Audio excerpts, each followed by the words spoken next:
All right, here we are in Chapter 2 on linear equations in one variable, and this is Section 2.4 on word problems. So we're going to have several types of application problems, and what they're going to do is they're going to present a sentence in English, and we have to convert that to a mathematical sentence that we can then solve for any of the variables. So some of the common equations that we might be using are one, the perimeter of a rectangle. Well, perimeter, if we think about a rectangle, we have a length and we have a width. Well, there's going to be two widths and there's two lengths, so it's 2w plus 2l, where again, w is width and l is the length. Now, what is the area? Well, area is just length times width. So it's just A equals L times W. Now, a triangle is a little bit different. We have the triangle thing looking here, and we have an angle here of A degrees. We have an angle here, B degrees, and an angle here of C degrees. Now, those three angles have measurements A, B, and C again, and the sum of those three, A plus B plus C, is equal to 180 degrees. And so when you're doing problems, someone will say, angle A is 2 times angle B plus 3 times angle C, and so you're going to have to kind of write equations in the format to make it work so that A plus B plus C is equal to the 180 degrees. We also have some shopping type formulas. One's called the markup formula. And here we're given the original cost of an item, C, and a markup rate, R. And the R usually is in a percent. So it might be a markup of 10% or 20% or something. And then the selling price of the item, including the markup, is S. Now, note when we plug in R into our equations down here, we have to convert from percent to a decimal. So if they give us a 35% markup, we have to convert that to 0.35. So that's one key thing we have to remember. And so the sale price is going to be the C, which is the original cost, plus R, the rate, times C. Or if we want to factor out that C to make it a little easier, because a lot of problems are going to say, well, here's an R and here's an S, find C, or here's C and here's R, find S. And it's easier to do in this formula. So I factored out the C, and we have the S is equal to C times 1 plus R. Again, R is going to be a decimal. Now, in a similar fashion, we have a discount formula. And so we're given the regular cost of an item, say it's R, and the discount rate again is some percentage, and the sale price of the item is S. Note again, decimal form for R, we have to convert it from a decimal, just like we did up here. And it's going to be the sale price is equal to R minus R times big R.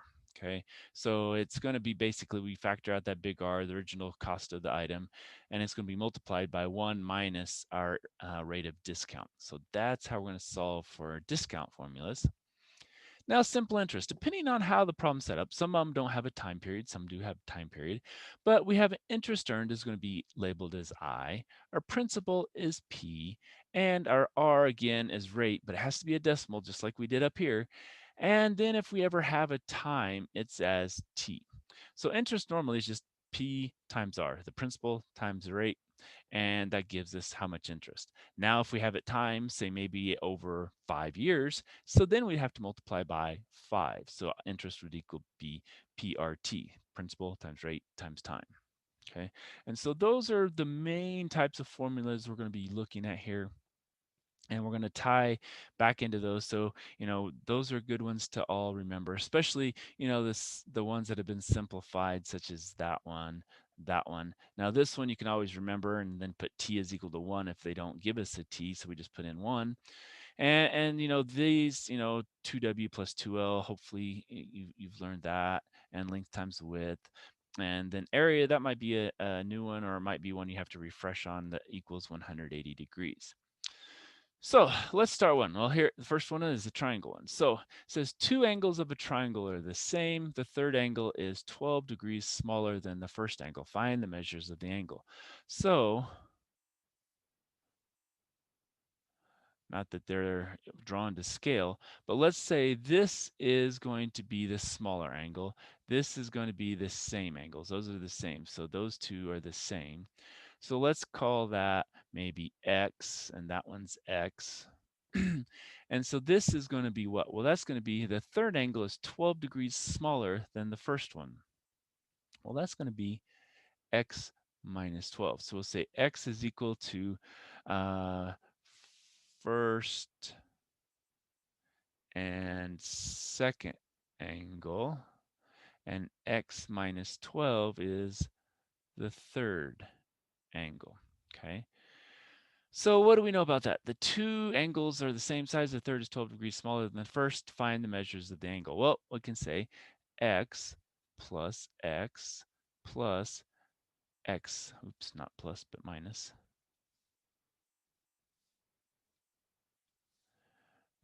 12 is equal to what? Well, remember, it's equal to 180 degrees. So now we can add these together.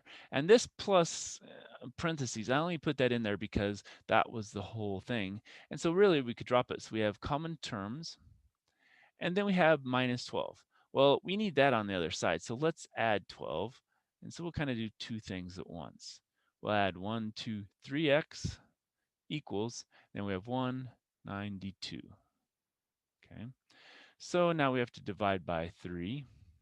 And so x equals what? And x minus 12 equals what? All right, so since we're already into the stage where we're going to get a little more complicated items, we can go ahead and we can do it by paper and pencil. Now, I don't have a nice plain calculator on my computer. And so what we're going to have to do is we're going to have to do these here. And so what we're going to do is we're going to take our value we found, which was 192, and we're going to divide that by 3. And again, we can do this by hand pretty quick, but that's 64. Okay, so that's our first one. Now we know the other one's 12 less, and so that's 52. So let's go back here and we can write all that down. So x was, after we divide that out, 64 degrees, and x minus 12 was 52 degrees. Now, do they add up to 180? Well, we should probably have done that while we were here. We have 64 plus 64, oops, 64 plus 52, that equals 180. So that was our check, okay? So our check was that, and so that then is the true solution to that. So we have these two are 64, this one is 52 degrees. Now we have a rectangle, so let's go ahead and draw our rectangle first, and then we can label it with what we find in our problem. The perimeter of a rectangle is 304 centimeters. Well, so we know P is equal to 304 centimeters. The length is 40 centimeters longer than the width.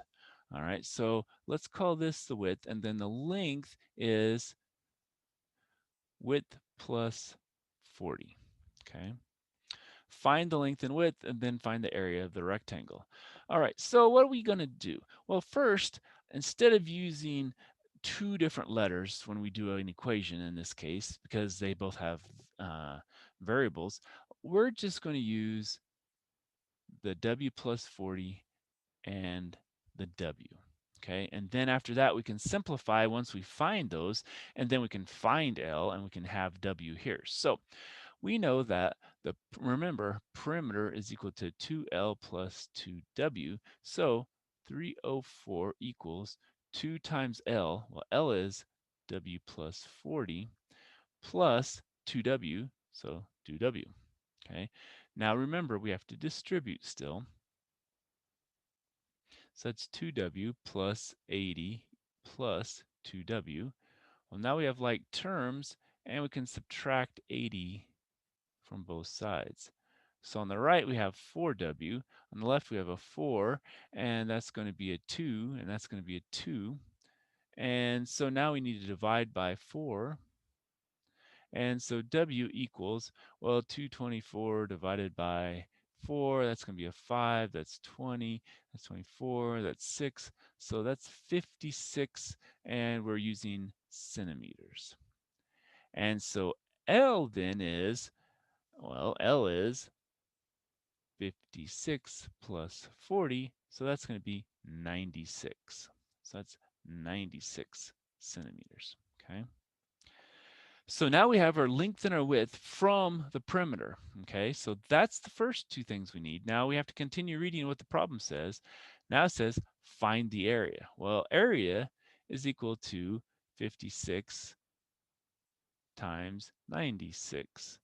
And that one we will go ahead and show in our calculator. So we'll take 56 times 96, and we get 5376 as our answer. Okay, 5376, and it's centimeters squared because that's a centimeter times a centimeter, so it's a centimeter squared. And so that then is our area. So now we've got the length, we've got the width, and we've got the area. So all three things that they've asked for in this problem. And again, we started with our perimeter is equal to 2L plus 2W. Then we went to area is equal to length times width because we had to have that one at the end. So we had to have area equals length times width. And we got all three items. All right, let's pause there and we'll come back for more.